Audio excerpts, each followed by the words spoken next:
RK Sagar latest blockbuster the 100. ఈ crime thriller ను రాఘవ్ ఓంకార్ శశిధర్ దర్శకత్వం వహించారు.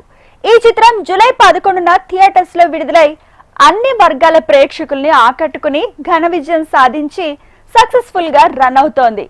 ఈ సందర్భంగా మేకర్స్ థ్యాంక్ యూ మీట్ నిర్వహించారు.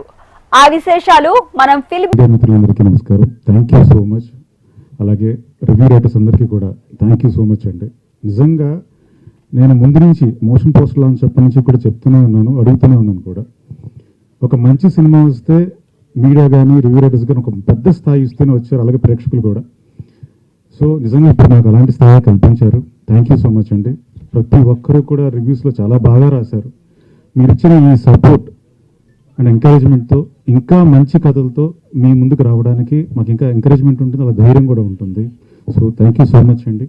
అలాగే ప్రేక్షకులు కూడా చాలా బాగా ఆదరిస్తున్నారు, మంచి ఫీడ్బ్యాక్ ఇస్తున్నారండి. వాళ్ళకు కూడా థ్యాంక్ యూ సో మచ్. ఇంకా వచ్చి మమ్మల్ని ఇంకా బ్లెస్ చేయాలని, అందరూ మిస్ అవ్వకుండా చూడాలని, దీనిలో మంచి అంశాలు అదే స్త్రీల గురించి సంబంధించి వాళ్ళ ఎదుర్కొనే సమస్యలు ఛాలెంజెస్ ఏవైతే ఉన్నాయో ఇప్పుడు ప్రజెంట్ ఉన్న సొసైటీలో దాని గురించి, దానికి ఎలా జాగ్రత్తగా ఉండాలి, దానికి మనకి ఇంకొక సొల్యూషన్ కూడా ఉంది, అది కూడా చూడాలి, వాళ్ళకు కూడా తెలుసుకోవాలనే ఉద్దేశంతో నేను తీసిన ఫిల్మ్ ఇది. దీని అందరూ ఎంకరేజ్ చేశారండి. Thank you. అలాగే దీంట్లో ఒక చెప్పారు ఫీడ్బ్యాక్లో, అక్కడ పెయిడ్ ప్రీమియర్ జరిగినప్పుడు ఒక ఆవిడ ఇచ్చిన ఫీడ్బ్యాక్లో ప్రతి ఇంట్లో ఒక విక్రాంత్ ఉండాలని, అంటే వాళ్ళ ఉద్దేశం ప్రతి ఇంట్లో విక్రాంత్ మైండ్ సెట్ లాంటి బిడ్డ అంటే అబ్బాయి ఉండాలి అనేది ఆవిడ స్ట్రాంగ్గా కోరుకుంటున్నారు. అది నిజం కూడా. అలాంటి మైండ్ సెట్ ఉన్న వాళ్ళు ఉన్నప్పుడు మనకి సొసైటీలో రోజుకి 86 రేపులు జరుగుతున్నాయి, అవన్నీ కూడా ఆగిపోతాయి. సో దాని గురించి ఆవిడ ఆ ఉద్దేశంతో చెప్పిన మాట నిజంగా నాకు చాలా బాగా అనిపించింది. అందరికీ నమస్కారం. ఇక్కడికి వచ్చిన మీడియా పీపుల్కి చాలా థ్యాంక్స్. మా సినిమా ది 100కి చాలా మంచి రెస్పాన్స్ వస్తుంది from all the areas, not only from critics and reviewers but also from the people who are stepping into the theatres and watching the movie. అందరూ చాలా పాజిటివ్ మాట్లాడుతున్నారు. నా పర్ఫార్మెన్స్ గురించి కూడా చాలా బాగా చెప్తున్నారు. I am happy, I am overwhelmed with all the love they are showering on us. I am so happy that I got to play such a beautiful character with lots of layer in it. I want to thank my director, my entire team for giving me this chance, for giving me this opportunity.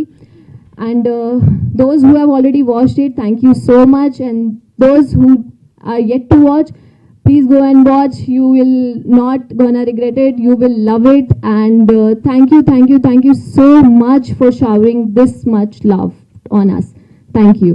RK Naidu తర్వాత మళ్ళీ Vikrant IPS ఇలాగే ఇష్టపడుతున్నందుకు thank you so much. And ఇప్పుడు ఎందుకు అనిపిస్తుంది అంటే, ఇప్పుడు చాలా మందికి అర్థం ఉంటుంది ఈ మూవీ ఎందుకు అన్యమ్మ గారితో లాంచ్ చేయించారా అని. Because this social cause Venkaiah Naidu గారితో ఎందుకు లాంచ్ చేయించాను అని. ఎందుకంటే ఇలాంటి ఒక ప్లేస్, ఇలాంటి సొసైటీలో ఉన్న ప్రముఖులతో లాంచ్ చేపిస్తే దీనికి ఉన్న ఒక అర్థం వేరేలాగా ఉంటుంది. ఏంటంటే రెగ్యులర్ కమర్షియల్ సినిమాతో పాటు ఇక్కడ స్పీచ్ ఇవ్వకుండా ఒక మెసేజ్ చెప్పారు, అది డైరెక్టర్ గారి గొప్పతనం. నాతో ఎక్కడ ఎక్కువ స్పీచ్ ఉండదు, బట్ యాక్షన్స్ మాత్రమే అందరికంటే మెసేజ్ ఉంటుంది. సో డైరెక్టర్ గారు చాలా బాగా చేశారు, అండ్ ఆయన గురించి నేను చెప్పడం అవసరం లేదు.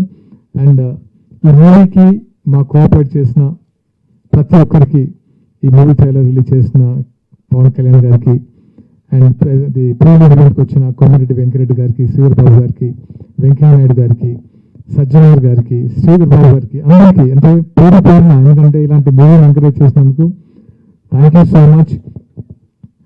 ఫస్ట్ నాకు పిచ్చ కాన్ఫిడెన్స్ ఇచ్చారు, ఎందుకంటే నేను మూవీ చేసుకోవచ్చు అన్న కాన్ఫిడెన్స్ ఇచ్చింది మీరే. ఇక్కడ నుంచి నాకు ఏంటంటే ఓకే ఇలాంటి మంచి స్క్రిప్ట్ చేయాలి, ఇండస్ట్రీలో అంటే ముందు హీరోగా చేయాలి అని ఒక స్ట్రాంగ్ కాన్ఫిడెన్స్ ఇచ్చినందుకు థ్యాంక్ యూ.